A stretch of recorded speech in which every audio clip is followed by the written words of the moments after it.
पंढरपूरच्या बाशिंबे ग्रामपंचायतीमध्ये 11 लाखांचा अपहार झाल्याचा प्रकार उघडकीस आला आहे। दरम्यान माजी सरपंच आणि तत्कालीन ग्रामसेवकावर गुन्हा दाखल करण्यात आलाय। छत्रपती संभाजीनगरमध्ये महाराष्ट्र नवनिर्माण सेना आक्रमक झाली।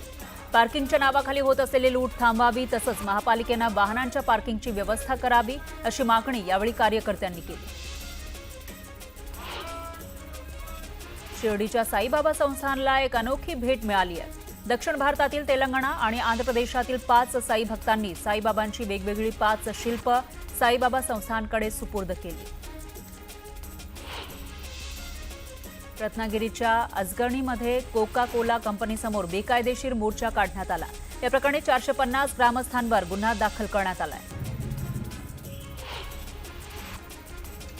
अमरावती महानगरपालिकेवर घंटागाडी चालकांनी आंदोलन केलं। 8 महिन्यांपासून मानधन थकल्यानं आंदोलनाचं हत्यार उपसण्यात आलं। सर्व घंटागाड्या महापालिकेसमोर लावण्यात आल्या। महाराष्ट्र शासनानं वारकऱ्यांना मदत करावी अशी मागणी आदिशक्ती मुक्ताई संस्थानच्या पालखी सोहळा प्रमुखांनी केली आहे। गेल्या वर्षी एकनाथराव शिंदे हे महाराष्ट्र राज्याचे मुख्यमंत्री असताना त्यांनी प्रत्येक दिंडीला 20,000 रुपये आर्थिक मदत केली होती। त्याचप्रमाणे याही वर्षी महाराष्ट्र सरकारनं वारकऱ्यांना मदत करावी अशी मागणी करण्यात आली आहे।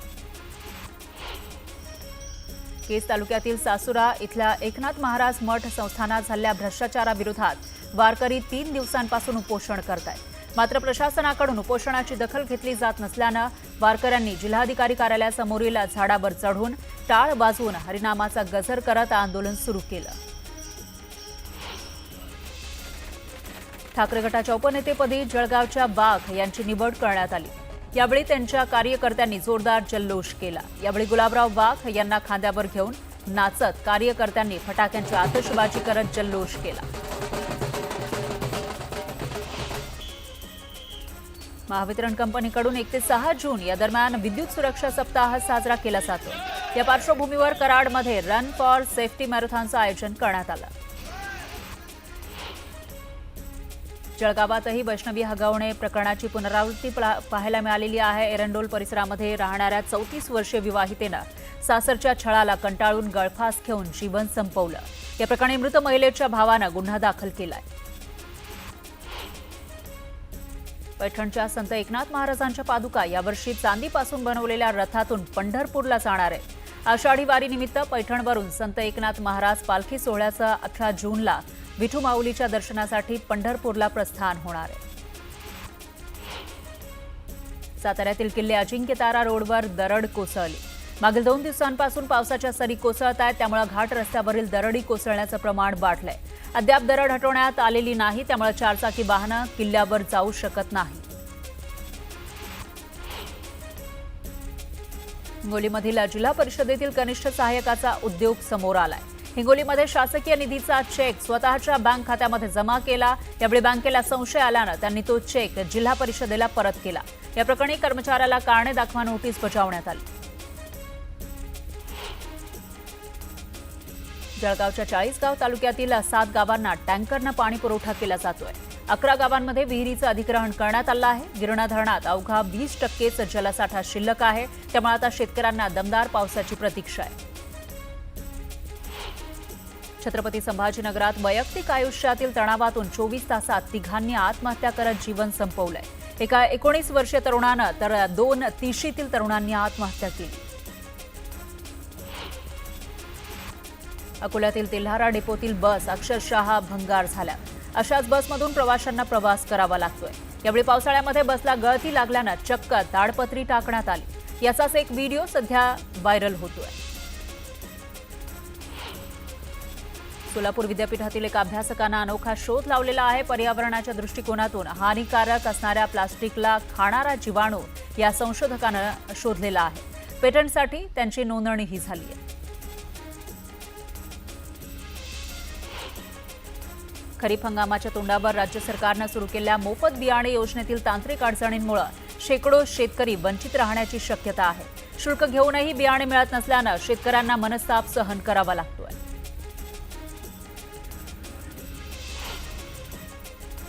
वाशिमच्या कारंजा तालुक्यातील कामरगाव मधील पाणी पुरवठा मागील आठवड्याभरापासून ठप्प झालाय। त्यामुळे गावकऱ्यांची पाण्यासाठी पायपीट सुरू आहे। थेंबभर पाण्यासाठीही तरसावं लागतंय, त्यामुळे ग्रामस्थांनी संताप व्यक्त केला. घरगुती पाण्याचा खर्च दिवसाला 100 ते 200 रुपये इतका वाढलाय.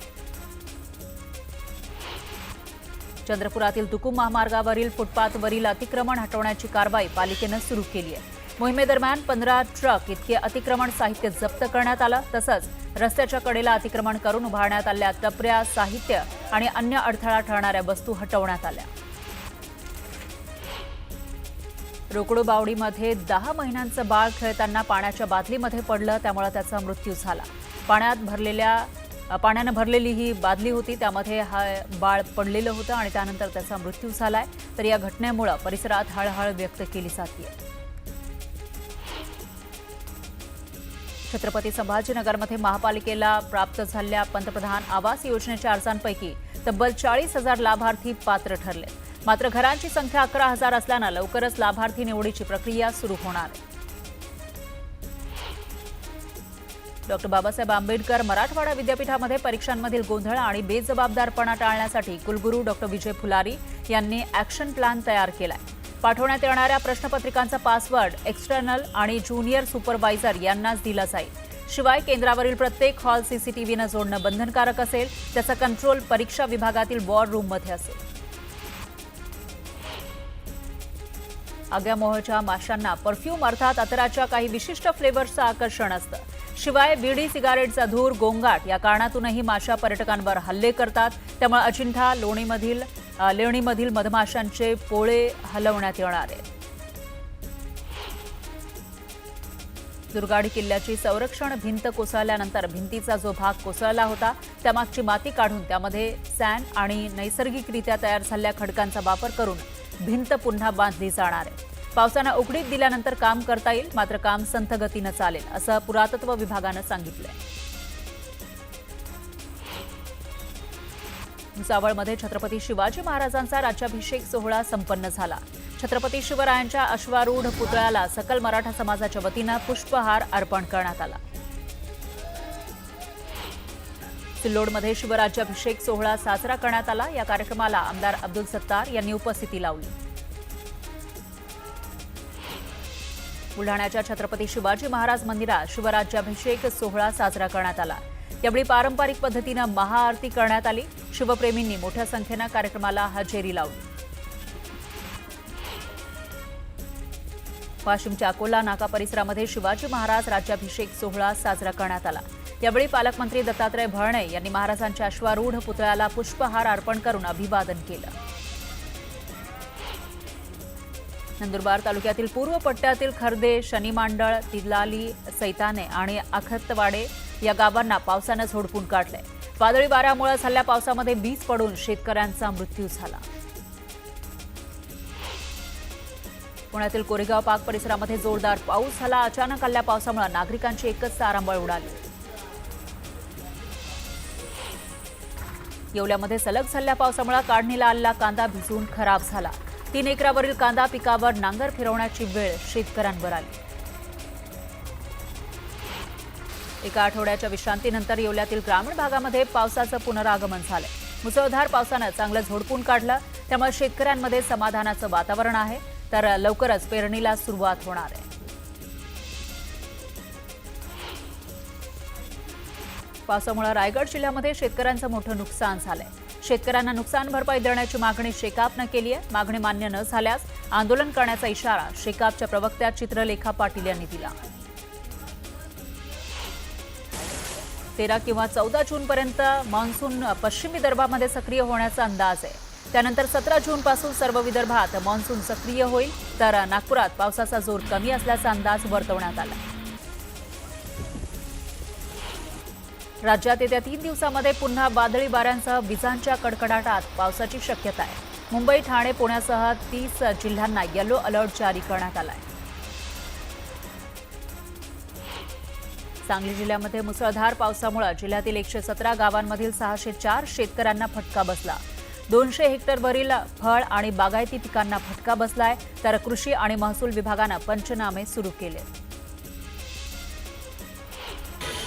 मे महिना यंदा नागपूरसह संपूर्ण विदर्भासाठी दिलासा देणारा राहिला. एरवी 46 ते 47 अंश सेल्सिअसवर जाणारं कमाल तापमानानं यावेळी 43 देखील पार केली नाही. जवळपास संपूर्ण महिनाभर अवकाळी पावसानं धुमाकूळ घातला, त्यामुळे तापमान सरासरीपेक्षा 4 ते 5 अंशांनी घटल्याचं दिसून आलं. कोल्हापुरात सतेज पाटील गटाचे महापालिकेतील गटनेते शारंगधर देशमुख यांनी शिवसेनेत प्रवेश केला. विधानसभा निवडणुकीमध्ये तिकीट डावलल्यामुळे देशमुख नाराज होते. शिवसेना ठाकरे गटातून सुधाकर बडगुजर यांची हकालपट्टी केल्यानंतर बडगुजर हे भाजपच्या वाटेवर असल्याची चर्चा आहे.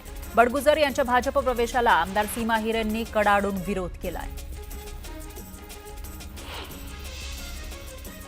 काँग्रेसचा हात सोडणार असाल तरच टाळी देणार अशी अट राज ठाकरेंनी युबीटी शिवसेनेला घातल्याची माहिती सूत्रांनी न्यूज 18 लोकमतला दिली आहे. मनसे युबीटी युतीबाबतच्या चर्चांना वेग आला आहे, अशातच संजय राऊतांनी मोठा दावा केला.